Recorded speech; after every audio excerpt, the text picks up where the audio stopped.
Hello guys, I am Tutor and I will be your teacher for today's lesson. Let's go!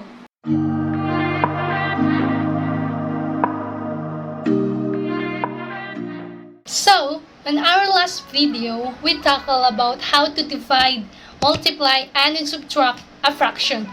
But today, we're going to focus on adding and subtracting a fraction with different denominators. So again, to add or subtract fraction with different denominator, we must first become familiar with the idea of least common multiple. So, ano nga ba ang least common multiple if you remember? From our last video, medyo nagkaluan tayo sa pag-explain about sa multiple and factor. But today, we're going to expand what is factor and how it differ in the multiple, but they are connected. When we talk about multiple, it is the product of a quantity by an integer, while factor, it is a numbers or set of symbols in mathematics that when they are multiplied together, the result is the product. So, ano po yun, tutor, and ano po yung pinagkaiba nila? Well, ganito lang po yun. Halimbawa, 6 times 1 is equal to 6. 6 will be our multiple. 6 times 2 is equal to 12. 12 will be our multiple. That 6 and 12, yun po yung mga multiples natin. While yung factor natin, ito po yung mga numbers na kapag pinag-multiply mo, yung result niya is product. So, yun yung product na yun, siya yung multiple natin.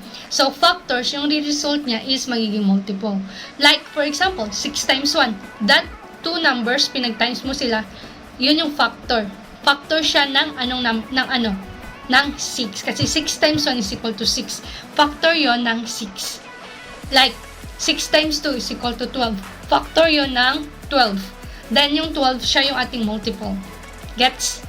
So, we know that listing multiples of 2 or more numbers are cumbersome. So, matagal kapag isusulat natin yung mga multiples ng every number. Kaya nga po, mahalaga na memorize po natin ang multiplication of table dahil yun po yung mga multiples. Like, for example, sa 12, share ko lang po, meron pa akong palatandaan dyan that 12, sunod po is 24, 36, 48, 60. Parang nagets nyo po yung pattern doon. Una, nagpunta siya sa 2, 12. Sa 24, 4. Then, sa 36, 6. Then, sa 48, 8. Then, pasok na, balik ulit siya sa 0, sa 60. Then sa 72, 84, 96, 108, and 120. So, share ko lang po about doon. So, para po mapadali yung paghanap natin ng multiples ng dalawang fraction, ito po yung step na dapat nating gayahin. Number 1, write each number as a product of prime factors. Again, what is prime factor? So, galing sa ating previous lesson, pinag-aralan natin yung about sa prime factors. But sabi ko nga dito, i-expand natin yung about sa adding and subtracting fraction. Kaya, explain ko ulit kung ano yung prime factors. Di ba po pinag-aralan natin yung about sa prime factorization. Then, sa prime factorization, meron tayong two things na dapat i-deal. Yun yung prime numbers and composite number. Prime factors are numbers greater than 1 that has only two factors. So, ano yun? Yung mga number na meron ng 2 factors like 2, 3, 6. No, 6 is not a prime number. 6 is a composite number. While composite number, kung nire-require ni prime number na 2 factors lang, kay composite number, more than 2. So, yun lang po yung pinagkaiba nila. Kaya tandaan lang po natin. Again, ano nga po yung factor? Factors are set of number na kapag minultiply natin sila, is magkakos sila ng product. Like 6 times 1 is equal to 6. The LCM is the product of unique prime factors from both numbers. Use repeated factors the maximum numbers of times they appear in either factorization. For example, we will find out the multiple of 9 and 15. So, factor 3 tayo po. Ano yung factor ng 9? 3 times 3. Yan yung mga prime factors ng 9. Also, 15, we have 3 times 5. Anong sabi dito? Kopyahin natin yung repeated. Ito. Yung 3 times 3. 3 times 3. Then, kunin natin yung unique. Yung mas malaki dito. Times 5. So, 3 times 3, 9 times 5 is equal to 45. So, 45 ang multiple ng 9 and 15. Another example is 4, and 18. So, factor ng 4, we have 2 times 2. While sa 18, we have 2 times 3 times 3. So, 2 times 2 is equal to 4. 2 times 3 is equal to 6 times 3 is equal to 18. So, sabi daw, kopyahin yung repetitive. Ito, and then dito yung repetitive natin is yung 3. So, 2 times 2 times 3 times 3 is equal to 2 times 2 is equal to 4 times 3 is equal to 12 times 3 is equal to 36. To add or subtract fraction with different denominators, we must first write each fraction as an equivalent fraction with a common denominator. So, babalik pa rin po tayo doon sa with a common denominator. Yung sa isa kasing binigay na agad na pareho yung denominator nila, kaya madali na lang sila ipag minus or plus. But in this case po, magkaiba po yung binigay na given. Sa given, magkaiba po yung kanilang denominator. So, kailangan pa po natin silang ipagpareho yung kanilang denominator. A common denominator may be any common multiple of the denominator. So, yun po yung kinagandahan kung bakit po natin hinahanap yung LCM, dahil yung LCM po natin, siya po yung magiging common denominator natin ng dalawang fraction. Then, however, we will use the least common denominator. Ito yung least common denominator, yung pinaka baba na common na denominator ng dalawang fraction. So, ito po yung paborito ko pagdating sa adding and subtracting fraction, kasi gustong-gusto ko po hanapin yung LCD ng dalawang fraction, at madali lang po yun. Kung pagtutuunan na natin ang pansin, madali lang po yun. The least common denominator or LCD of two or more fractions is the LCM of the denominators of the fraction. So, yung LCM natin, siya na rin yung ating LCD. Right? For yung kanina, sa binigyan natin example, yung 9 and 15, the LCM is 45 rather. So, yun na rin po yung magiging LCD natin. So, kapag alam na po natin yung LCD, pwede na po tayo mag-start sa paghanap, sa pag-add or subtract ng fraction. So, ito po ay isa po sa mga technique lang na ginagamit ko na kapag pero hindi ko po siya sinasabi na tama, pero isa po siya sa mga minsan is gumagana, pero hindi po sa lahat. Gusto ko lang po siya i-share. Like for example po, meron tayong sa 8 and 2, alam na po natin kaagad kung ano yung LCD natin doon, dahil yung 8 and 2, sila po ay mga yung 8 and 2, sila po ay mga odd numbers, even numbers. Sila pa yung mga even numbers. Kapag yung fraction natin, yung denominator nila ay dalawang even number, parang magkakaroon ka na po kagad ng sight na either sa dalawa na yun, yung LCD natin. Yung LCD natin doon sa 8 and 2 is yung 8. Well, kapag ganito po, 8 tsaka 5. So, yung 8 is even, while yung 5 is odd. Kung isipin lang po natin, kapag pinag-times po natin yung dalawa na yan, 8 tsaka 5, 8 times 5, which is 40, siya po yung LCD. Parang nakaka-amaze lang po isipin yung ganun. Like, another example po is yung, basta po siya, even tsaka odd. Hindi po pwedeng even. Like, for example, sa 9, odd, then we have 4. 9 times 4, 36. So, 36 will be our LCDs. Tingnan mo, 36 divide 9 is 3, while 36 divide 4 is 9.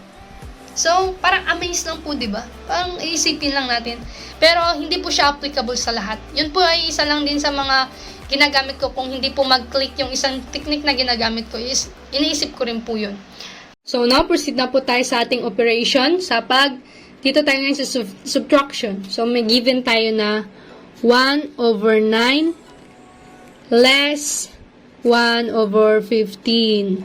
So, kanina po is binigay na natin yung multiple ng 9. Nahanap na natin yung multiple ng 9 and 15. Ano nga yung multiple nila kung natatandaan natin? 45. So, sabi diba po, kailangan is para add or ma-subtract natin ang dalawang fraction na magkaiba yung denominator, kailangan muna natin pagparehuin yung kanilang denominator. So, ito, ito is yung sabi, kailangan na daw nating pag-anuhin yung kanilang denominator. Pagkaparehohin. So, ikukunin natin ito. Para sa 9, meron tayong 45. Then, 45. Then, anong gagawin natin? Anong number na kailangan nating i-multiply para makuha natin yung sagot?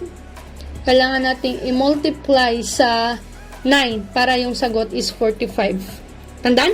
Ano nga po yung tanong? Anong number na kailangan nating i-multiply sa 9 na ang sagot is 45? So, para madali, i-divide na lang natin yung 45 sa 9. 45 divide 9 is equal to 5. So, ito rin. Lalabas din natin to. Gawin din natin siyang 45. Kasi nga, pareho daw. Kasi ito yung multiple nila yung 45. Kopyahin din natin sila. So, anong number na dapat nating i-multiply sa 15 na ang sagot is 45? So, para mapadali, divide na lang natin yung 45 sa 15. 45 divide 15 is equal to 3. Then, in that case, pwede na po tayong mag-solve. Kasi pareho na sila. Then, copy the denominator, 45. 45, yan yung 45. Then, pag minusin na po natin sila, 5 less 3 is equal to 2. Then, ito na po yung answer. So, dito po, balik tayo. So, alam po natin yung LCM ng 9 and 15. Sulat natin yung 45. Ito po yung technique na ginagamit ko para mas mapadali. Isa po sa mga technique na ginagamit ko. Sinusulat ko po kaagad yung kanilang LCM or yung LCD. Ito yung kinukonsider ko as our LCD. Kailangan po talaga mahanap natin yung ating LCD. And again, what is LCD? LCD is our LCM. So, ganito yung sunod dyan. Next step is 45 divide 9. 45 divide 9. 5 times 1. 5. Then, copy the operation symbol. Then, 45 divide 15. 3 times 1. 3. Then, ang sagot din is equal siya saan?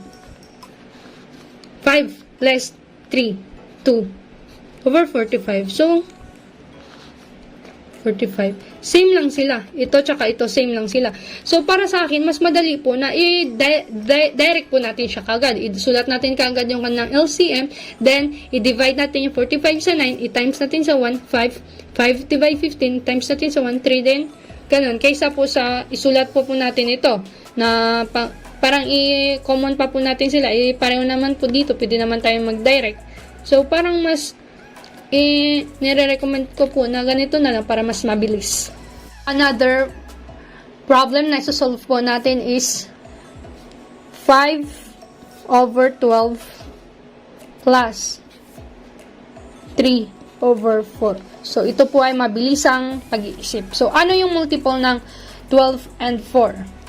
4 times 4, 8, 4, 8, 12, 12. So, dito pa lang agad, alam na natin, 12. Yung 12 kasi is multiple din siya ng sarili niya. And ito, yung 4 is ang multiple ng 4, multiple din ng 4 ay 12. Right? Copy, 12. 12 divide 12, 1 times 5, 5. 12 divide 4, 3 times 3, 9. Operation natin is addition. So, 9, 5 plus 3 is equal to 8 over 12. Pwede pa natin siyang i-lowest term, magiging ilan ang sagot? 2 over 3. So, ito yung sagot natin. Another, 5 over 8 less 5 over 12. Ano yung LCD natin? Ano yung LCD natin? Mabilis ang isip to. Tama, 24. Kasi 8, 16, 24. 12, 24. So, sa 24, ito yung LCM natin at ito yung ating LCD. 24 divide 8. 3 times 5. 15. Less. 24 divide 12. Times 5. 10. 15 less 10 is equal to 5 over 24. So, ito yung sagot natin. So, yun lang din guys. So, salamat sa panunood. See you in our next video. Sana po may natutunan kayo. Have a great day and God bless.